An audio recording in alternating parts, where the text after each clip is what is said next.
আসসালামু আলাইকুম।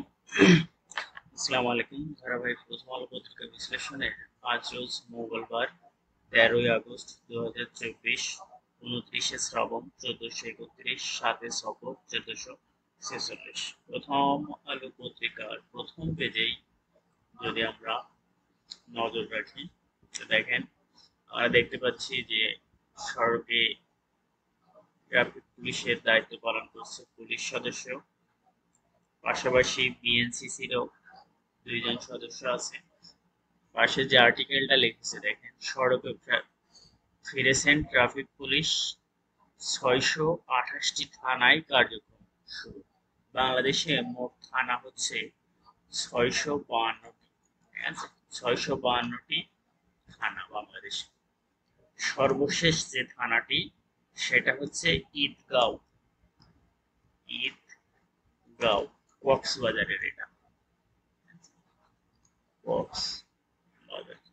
আর এর আগে অর্থাৎ 51 নম্বর যে থানাটা, 651 নম্বর থানা ছিল সে ভাষামচর, নোয়াখালী। আমরা যদি তারপরে আর্টিকেলটা দেখি দেখেন, বলেছে জুলাইয়ে খাদ্য মুদ্রাস্ফীতি 14%-এর উপরে, 13 বছরে এটা সর্বোচ্চ। ঠিক আছে, এখানে একটা প্রতিবেদন দিয়েছে বিবিএস। বিবিএস হচ্ছে Bangladesh bureau of statistics, Bangladesh পরিসংখ্যান ব্যুরোর তথ্য মতে 13 বছরের সর্বোচ্চ খাদ্যের মুদ্রাস্ফীতি। আমরা গতদিন দেখছিলাম যে বিশ্বের একটা জরিপে বাংলাদেশের এই খাদ্য মুদ্রাস্ফীতিটা ছিল হচ্ছে রেড জোনে। ঠিক আছে, ওটা ছিল রেড জোনে। আর বাংলাদেশের একটা প্রতিবেদন করেছে বাংলাদেশ পরিসংখ্যান ব্যুরো, সেখানেও বেশ আশঙ্কাজনক অবস্থায় আছে। দেখেন এখানে প্রধান উপদেষ্টার বিশেষ সহকারী হলেন আলী ইমাম মজুমদার। ঠিক আছে, আলী ইমাম মজুমদার, তিনি সাবেক মন্ত্রী পরিষদ সচিব। যদি তারপরে একটু নজর রাখার চেষ্টা করি দেখেন, একটু নিচে নামলে দেখেন আপিল বিভাগের 4 বিচারপতি নিয়োগ। আসলে যে আপিল বিভাগটা দেখেন, বাংলাদেশের সর্বোচ্চ আদালত হচ্ছে সুপ্রিম কোর্ট, তাই না? Supreme court. এই সুপ্রিম কোর্ট 2 ভাগে বিভক্ত, একটা হচ্ছে আপিল বিভাগ আর একটা হচ্ছে হাইকোর্ট বিভাগ। হাই কোর্ট বিভাগ, হাইকোর্ট বিভাগ হচ্ছে নিম্ন আদালত, নিম্ন। আর উচ্চ বিভাগ হচ্ছে এই আপিল বিভাগ হচ্ছে উচ্চ আদালত। এই আপিল বিভাগে প্রধান বিচারপতি সহ প্রধান বিচারপতি সহ 8 জন বিচারক থাকেন। 8 জন বিচারক নিয়ে একটা বেঞ্চ গঠিত। আমরা যদি আরেকটু নিচে আসি দেখেন, সংবর্ধনায় প্রধান বিচারপতি কোনো ধরনের বিচ্যুতিকে প্রশ্রয় দেওয়া হবে না। ঠিক আছে, সৈয়দ রেফাত আহমেদ বাংলাদেশের 25তম রাষ্ট্রপতি হিসাবে নিয়োগ পেয়েছেন রাষ্ট্রপতির কর্তৃক। এই রাষ্ট্রপতির বিচারপতি নিয়োগটা সংবিধানের 95-এর 1 ধারা অনুসারে তিনি বাংলাদেশের বিচারপতি নিয়োগ দিয়ে থাকেন। তারপরে দেখেন যে আর্টিকেলটা আমরা দেখছি, এই যে তারেক মাসুদ ও মিশুক মনিরের আজ মৃত্যুবার্ষিকী। তারেক মাসুদ বাংলাদেশের একজন বিখ্যাত চলচ্চিত্র নির্মাতা ছিলেন। ঠিক আছে, তিনি 2011 সালের আজকের দিনে অর্থাৎ 13ই আগস্ট মৃত্যুবরণ করেন। তারেক মাসুদের কিছু যদি আমরা মুভির কথা বলি, মানে চলচ্চিত্রের কথা যার জন্য তিনি বিখ্যাত, সেটা হচ্ছে একটা হচ্ছে মাটির ময়না। মাটির ময়না, এটা হচ্ছে মুক্তিযোদ্ধা বিষয়ক, মুক্তিযোদ্ধা বিষয়ক। এটা 2002 সালে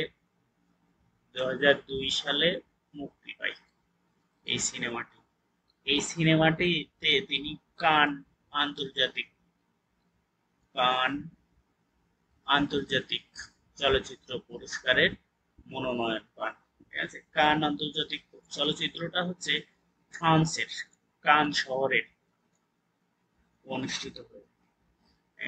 আমরা যদি তারেক মাসুদের আরো কিছু সিনেমার কথা বলি, দেখেন সোনার রেডি, সোনার রেডি, রানওয়ে,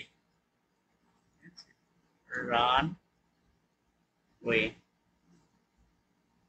তিনি এস এম সুলতানের নিয়ে একটা প্রতিবেদনও লেখেন। দেখেন এস এম সুলতান, চিত্রশিল্পী শেখ মোহাম্মদ সুলতান। ঠিক আছে, এস এম সুলতান, এস এম সুলতানের নিয়ে একটা প্রামাণ্য চিত্র লেখেন, সেটা হচ্ছে আদম সুরত। আদম সুরত, আদম সুরত। তিনি আরো কিছু মুক্তির গান ও মুক্তির কথা নিয়েও একটা প্রামাণ্য চিত্র লেখেন। তারপরে দেখেন যে নামটি এসছে মিশুক মনির। মিশুক মনির একজন সাংবাদিক, ইনাকে আরো খুব ভালোভাবে চিনবেন মনির চৌধুরী। মনির চৌধুরীর ছেলে, মনির চৌধুরী। মনির চৌধুরী কি ছিল বলেন তো? নাট্যকার, নাট্যকার। তিনি 1971 সালের 14ই ডিসেম্বর তার ভাইকে খুঁজতে যে বের হন আর ফিরে আসেন, এই নিহত হন। এই 14ই ডিসেম্বর আবার কি দিবস বলেন তো? শহীদ শহীদ বুদ্ধিজীবী দিবস, বুদ্ধিজীবী দিবস। আমরা যদি মনির চৌধুরীর কয়েকটা নাটকের কথা বলি, মনির চৌধুরীর আরো একটা বড় উপাদান হচ্ছে মনির অপটিমা। ঠিক আছে, মনির অপটিমা। ঠিক আছে, এটা বাংলাদেশের অর্থাৎ বাংলায় সর্বপ্রথম বাংলা টাইপ রাইটার। ঠিক আছে, মনির অপটিকা হচ্ছে Bangla type writer, type writer. এটা 1965 সালে প্রকাশিত। আমরা মনির চৌধুরীর যদি দুই একটা নাটকের কথা বলি, দেখেন রক্তাক্ত প্রান্তর। ঠিক আছে,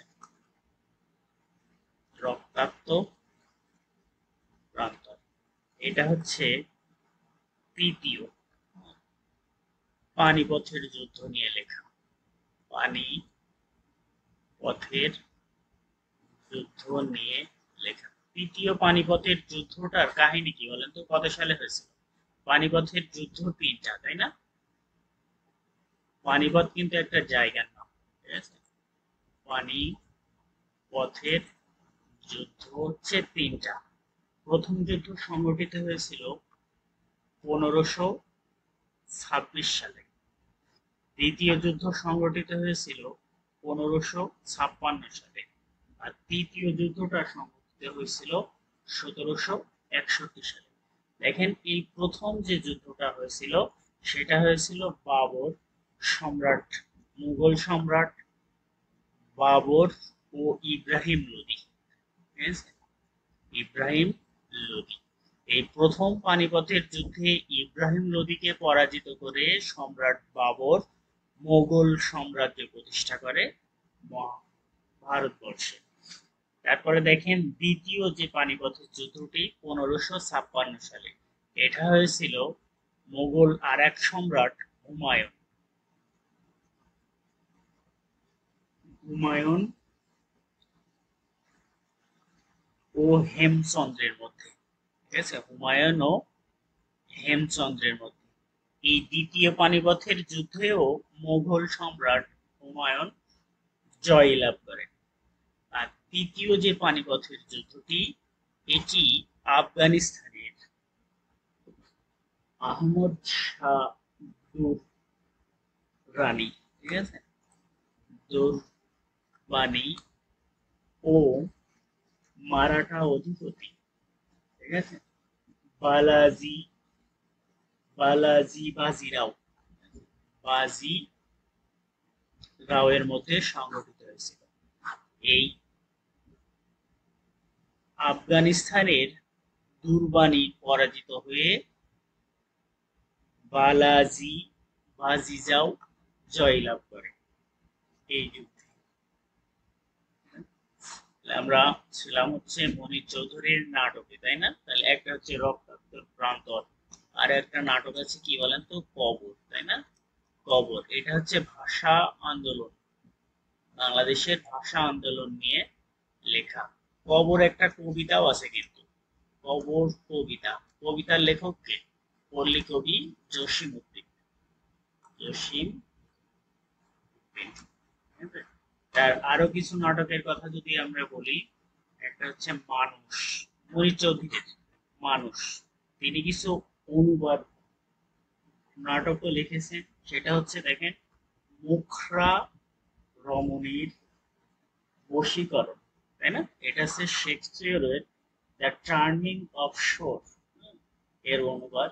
আর একটা হচ্ছে রূপার কৌটা, তাই না, দ্য সিলভার বক্স, এটা জন গার্লস জয় জনস গার্লস ওয়ালিদের লেখা একটা নাটকের তিনি অনুবাদন করেন। আমরা যদি তারপরে একটু দেখার চেষ্টা করি পত্রিকার, দেখেন, আরব বসন্তের মতো বাংলা বসন্ত বিফলে যাবে না তো।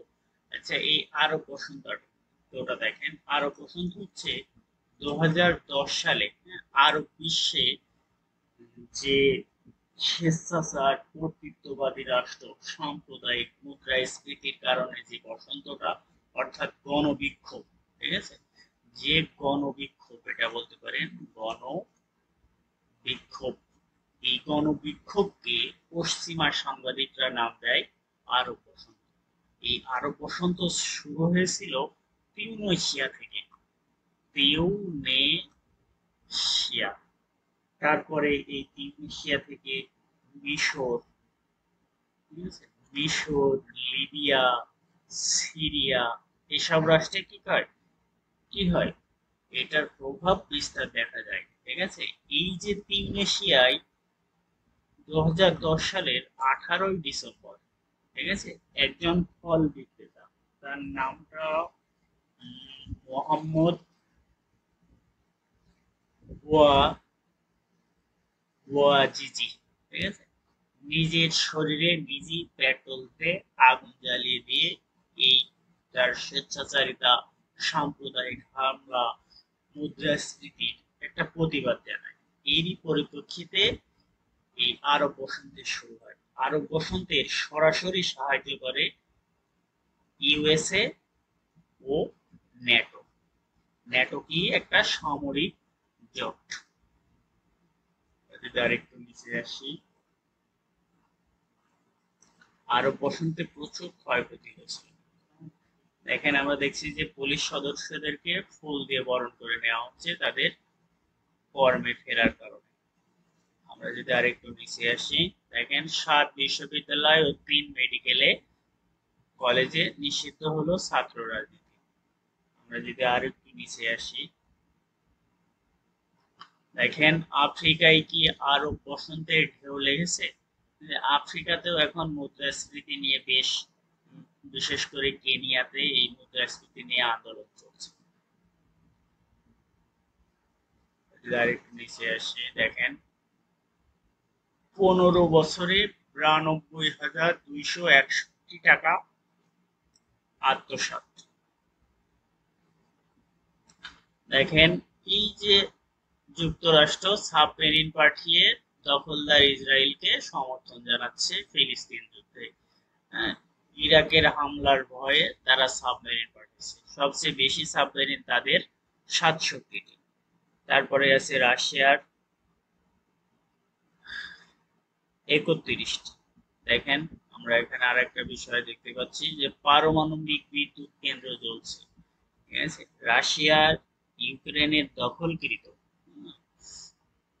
রাশিয়া ইউক্রেনের যে পারমাণবিক কেন্দ্রটি দখল করেছিল সেটা হচ্ছে জাপোরিজিয়া, ঠিক আছে। এখানে আপনার আগুন জ্বলছে, একটা ক্ষেপণাস্ত্র আঘাত আনার ফলে।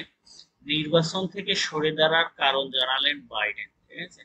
দেশের প্রতি দায়বদ্ধতার কারণ দেখিয়েছেন, ট্রাম্পকে হারানোর অঙ্গীকারের জন্য দিয়েছেন, জ্যেষ্ঠ ডেমোক্রেটদের আহ্বানে তিনি সাড়া দিয়েছেন, পরিবারের পরামর্শ মেনে নিয়েছেন তিনি, এবং কমলা হ্যারিসের প্রতি তার আত্মবিশ্বাসের কারণে এই সিদ্ধান্ত নিয়েছেন বলে জানিয়েছেন। দেখেন, বিশ্বের তরুণের বেকার কমছে কিন্তু বাংলাদেশে যেন বেড়েই চলেছে, ঠিক আছে।